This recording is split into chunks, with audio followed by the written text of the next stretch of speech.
Indifferent by Omar Cuellar. In the year 1980, the small city of Brattleboro, Vermont, transformed into a strange, almost supernatural place, where the structures that once sustained human life seemed to have completely collapsed. Jacob, a middle-aged man with an unkempt beard and eyes that appeared to have lost any spark of curiosity, lived in this desolate environment. The town, once vibrant with the chatter of cafe conversations, Sunday sermons, and children's laughter in the parks, was now plunged into an unsettling silence. Something inexplicable had happened.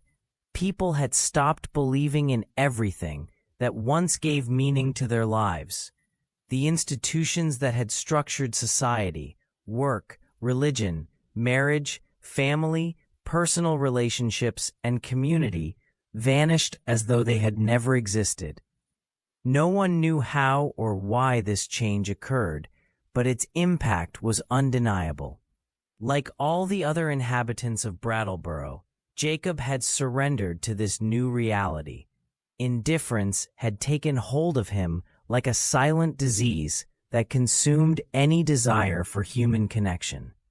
The streets of the town, though still populated, were filled with solitary figures walking with vacant stares, never exchanging words or glances. The shops remained open, but the clerks barely spoke to customers. The churches stood empty, now nothing more than wooden and stone structures that no one visited. Even gender roles, which once shaped social interactions, had dissolved.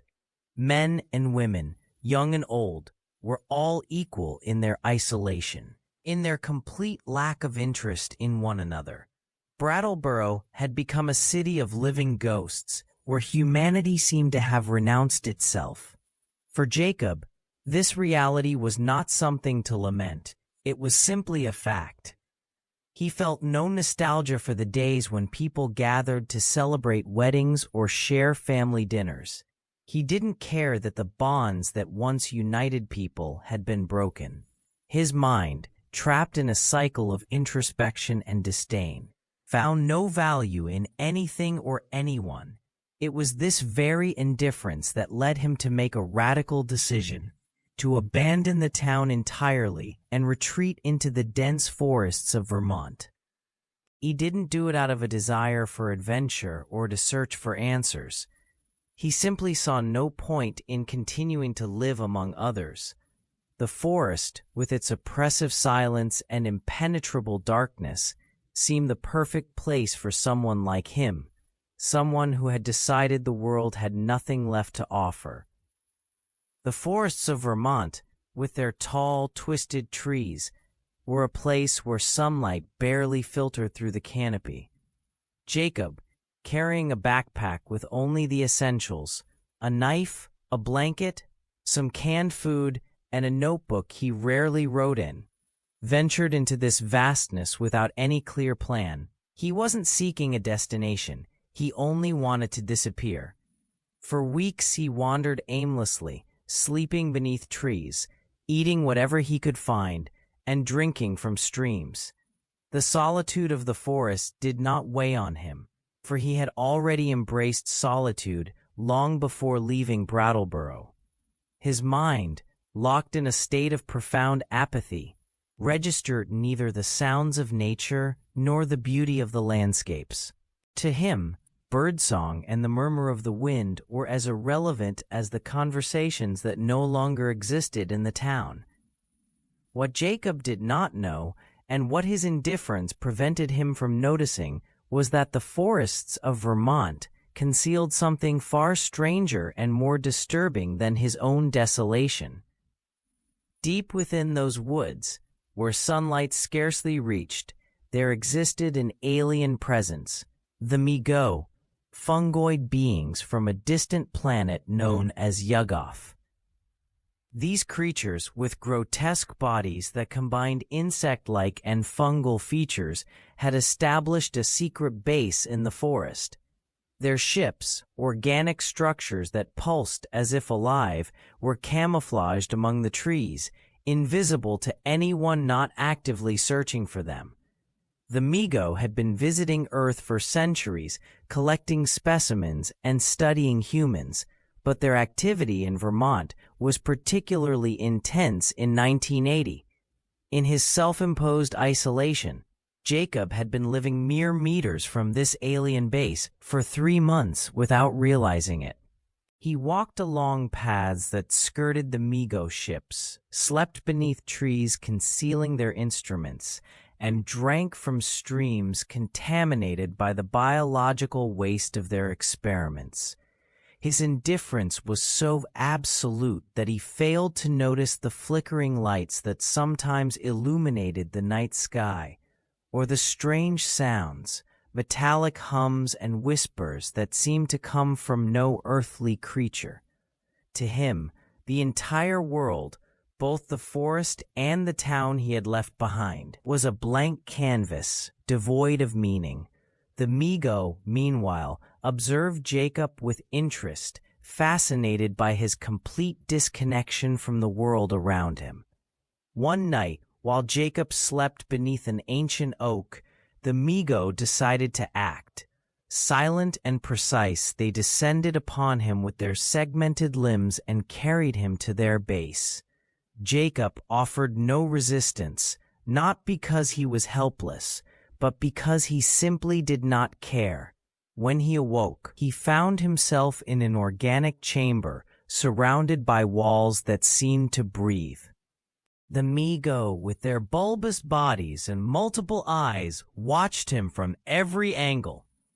In the center of the room stood a metallic cylinder designed to contain a human brain, a device the Migo used to transport the consciousnesses of their specimens to Yugoth. Jacob, still wearing the same vacant expression he had carried for months, showed neither surprise nor fear. He simply looked at them, as though they were merely another part of the indifferent landscape he had chosen to inhabit. As the Migo prepared the procedure to extract his brain, Jacob spoke for the first time in months. His voice, rough from disuse, echoed through the chamber with an unsettling calm. "The universe is indifferent to me and to all of humanity," he said, his words floating in the air like an echo of his own existence. "That is why I have chosen to be indifferent to the universe as well." The Migo, beings that did not fully understand human emotions, paused for a moment as though trying to process the meaning of his words. To them, humans were fascinating specimens, driven by desires, fears, and connections. But Jacob was different. His indifference made him an enigma, even to creatures from another world. The silence that followed Jacob's words was broken by the hum of the Migo machines. Yet something in his statement seemed to alter the course of events. The Migo, accustomed to collecting minds full of emotion and memory, now faced a mind that appeared empty of all purpose. What value could there be in a brain that felt nothing, that clung to nothing? The chamber continued to pulse, and the lights of the ships flickered in an almost hypnotic rhythm. Jacob remained motionless. He expected nothing. He feared nothing. His life, both in Brattleboro and in the forest, had been a total renunciation of any form of meaning. Even faced with the possibility that his consciousness would be extracted and taken to another planet, he found no reason to care. After an exchange of sounds that may have been their form of communication, the Migo halted the procedure. It is unclear whether this was due to curiosity, confusion, or some other motive incomprehensible to the human mind. What is certain is that Jacob was not taken to Yugoth. Instead, they returned him to the forest, leaving him in the exact spot where they had found him, as though his indifference had rendered him useless for their purposes. When he awoke at dawn, dew covering his clothes, Jacob remembered nothing of the previous night. He did not know he had nearly become an alien experiment, nor that his words had resonated with beings from another world. He simply stood up, shouldered his backpack, and continued walking, as indifferent as ever. The following days brought no change to Jacob.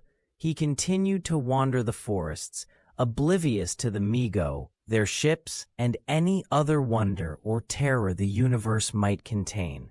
The town of Brattleboro remained sunk in its own isolation, and the world, at least in that corner of Vermont, seemed to have stopped. Jacob sought no answers because no questions existed in his mind. He sought no redemption because he believed in no guilt. His life was a perfect reflection of the indifference that had consumed everyone around him, an indifference that not even the Migo, with all their technology and curiosity, could fully comprehend.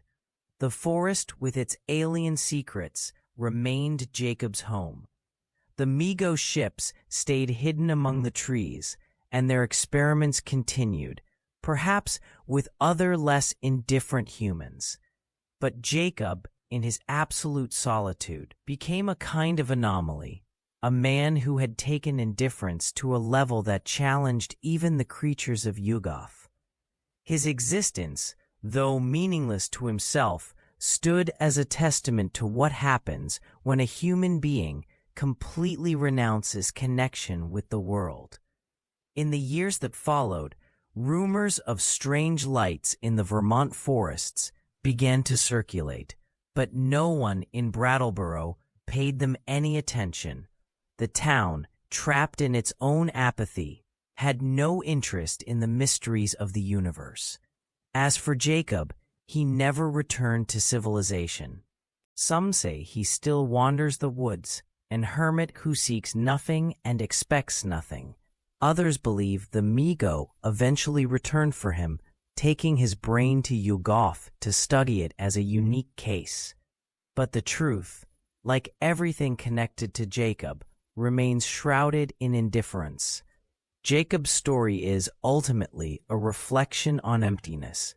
In a world where institutions and human bonds collapse, his indifference was not merely a choice, it was an inevitable consequence.